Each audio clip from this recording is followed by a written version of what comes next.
Alright, grab your popcorn because today we're diving into another roller coaster from Spider-Man's love life. You know how it goes. Every time Peter finally gets close to something good, something different, Marvel just has to throw chaos into the mix. This time, it's all about Lynda Locke. Yeah, the new girl who's been fighting side by side with Spider-Man, catching feelings and maybe, just maybe, giving us the kind of relationship that could have rivaled Mary Jane, Black Cat, even Silk. But of course, things don't stay perfect in Spidey's world for long. Before you know it, monsters are flying at her from every direction. Morbius is acting shady as ever, and Lynda's left wondering if she can even survive this mission, let alone her feelings for Peter. And what happens next? Well, let's just say it's one of those moments that makes you lean in because you know something big is coming. So let's jump right into it. Last time we left Lynda beaten, bloodied, and backed into a corner. It looked like she was done for. But if there's one thing we've learned, it's that Webhead does not quit. Dragging herself up, bruised and barely standing, she taunts the monsters. "You want another shot at Webhead? Let's try this again." Then she unleashes it. A massive hypnoblast. A psychic shockwave rips out, staggering the whole pack, making their movements sluggish and clumsy. Lynda doesn't waste the opening. Web shooters fire like machine. She binds them together, snarling, "Got you, and you, and you." Before they can shred free, she swings the whole mess like a wrecking ball and slams them into the side of a building. But it's not over. The rubble bursts open, and more claws come slashing out. She's surrounded again, but this time her eyes are blazing. "Sure, come closer," she smirks. "That's right, I'm surrounded. But that's exactly where I want you." She launches herself into the fray, slamming her foot into one of their flaming maws. The creature howls, smoke pouring out as Lynda grins through the pain. "So fire hurts, huh? Good to know. Now all I've got to do is find the right orifice." So Lynda flips the fight on its head. She finds a weakness and just unloads, blasting straight into a monster's ear with a grin. "How's that feel on your eardrum, huh?" Brutal, but effective. Another charges, but before it can swing, she fires off another hypnoblast and dives right back into the chaos. She's flipping, dodging, grabbing her gun midair, blasting it point blank, shouting, "Yeah, you're toast!" as the thing crashes into the ground. To left, she squares up, eyes blazing. "You do not know what you signed up for when you messed with me." And with that, she delivers her finishing move, the toxin kick, right to its face, dropping it with a scream. Finally, only one beast is left standing. Lynda points at him like she's daring him to try. "Come on, dude. You want some of this? Come and get it." The monster growls but hesitates, and when it finally backs down, Lynda smirks through bloody lips. "That's what I thought." She's exhausted, barely standing, but she still throws her arms up in victory. "Yeah! Ain't nobody messing with me today." Last time, Lynda had barely survived getting mauled by Morbius's little monster army. But just when it looked like she had turned the tide, things take an even darker turn. Because out of the smoke, a chilling voice cuts through. "I don't know about that, Agent Locke." She looks up, and there he is, Morbius himself, floating above her like some gothic executioner, cape spread, arms crossed, red eyes glowing. And he's not alone. From the rooftops, soldiers line up in perfect formation, rifles raised, laser sights all locking directly on Lynda. A whole squad, ready to cut her down at Morbius's command. Morbius sneers, "There's still me to contend with." And just like that, the battlefield shifts. Lynda's bruised, bleeding, already on her last legs. And now she's surrounded, outnumbered, and staring down the living vampire himself.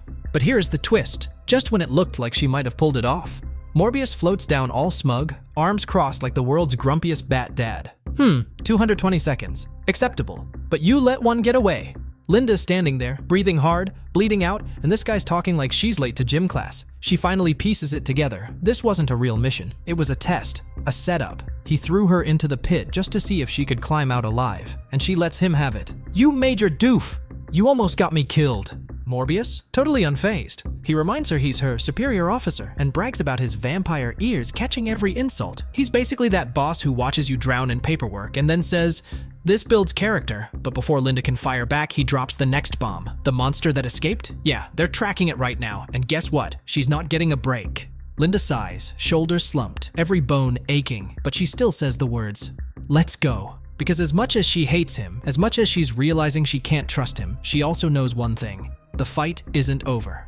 Lynda's barely catching her breath when Morbius starts in again. Cold, clinical, like he's grading her on a test. He tells her their mission stakes are higher than ever, and their leader is not happy with her extracurricular activities, especially her little team-ups or whatever she has going on with Spider-Man. Lynda snaps back. "So you've been spying on me?" And Morbius doesn't even blink. Of course he has. They've invested too much time and money into her to let her mess it up with ridiculous superhero antics. Meanwhile, the monster she just webbed up tears free like it was tissue paper. Lynda yells for backup. "Do your creepy eye zap while I flank him!" And Morbius just sighs like she's the biggest inconvenience in the world. Together, they bring the brute down, but Lynda's had it. She tells him flat out, "Fine, you got your answers. Now I want some of mine."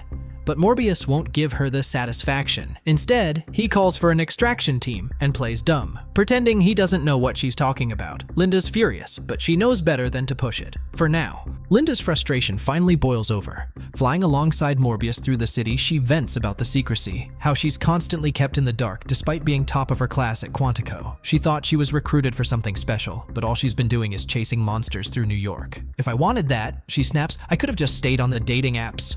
Morbius, unimpressed, tells her he tires of her endless chatter. Lynda fires back. She's sick of his evasiveness. When is she going to get real answers? Finally, Morbius leads her into a hidden floor of their headquarters. A door stands waiting in the shadows. "The answers you seek are behind that door," he says coldly. Lynda hesitates but pushes through. Inside, the room is pitch black until a voice greets her. A man's silhouette steps forward from the glow of a window. "Lynda Locke, you've become part of a bigger universe. You just don't know it yet." Shocked and furious, Lynda demands to know who the hell he is. The stranger smirks. "Some call me the Captain. I'm here to talk to you about the Next Wave Initiative." And with that reveal, Lynda's entire world is about to change. And just like that, the issue ends. But here's the bomb, and I hate to even say this. This was the last issue. Yeah, the series got canceled, meaning this is the final time we see Lynda Locke. No closure, no real payoff, nothing. We were finally getting somewhere. A brand new dynamic, maybe even a chance for Spider-Man to actually have a happy ending for once. And Marvel just cut it off. Just a classic, right? Writers dangling hope in front of us, only to yank it away. They really did Spidey dirty here. Again, and if you're wondering who that scruffy dude at the end was, the one calling himself the Captain, well, that's deep Marvel cut territory. He comes from a comic called Next Wave, Agents of HATE, back in the mid-2000s, a satirical, over-the-top series where his actual name was so offensive, Marvel literally censored it. He's got bizarre, cosmic-ish powers, plays the role of a parody hero, and here he's teasing the Next Wave Initiative, which sounds big, but since this series got canned, we have zero clue where they were going with it, or if Lynda was supposed to join that team. So yeah, we're left hanging, and honestly, I'm sad and frustrated. Lynda was shaping up to be one of the most unique Spider-Man love interests in years, and for once, it looked like Peter might not end up in total heartbreak. But nope, canceled, gone. Now here's where you come in. Do you actually want me to cover how this whole series really wrapped up? Because even though this was the end for Lynda in this comic, there are still pieces of the puzzle, the final beats, the behind-the-scenes bits, the stuff Marvel left dangling. I can dig into all of that in another video, but only if you want it, so let me know down in the comments. Literally just type, "Yes, show the lost ending," and if enough of you want it, I'll make it happen. And while you're down there, tell me too. Do you think Marvel should have let this story continue? Should Spidey finally be allowed a new romance that doesn't end in disaster? Or is he doomed to be the most unlucky guy in the Marvel Universe forever? Either way, don't forget to smash that like button, hit subscribe, and ring the bell because I've got way more Spidey stories coming. Trust me, you won't want to miss what's next.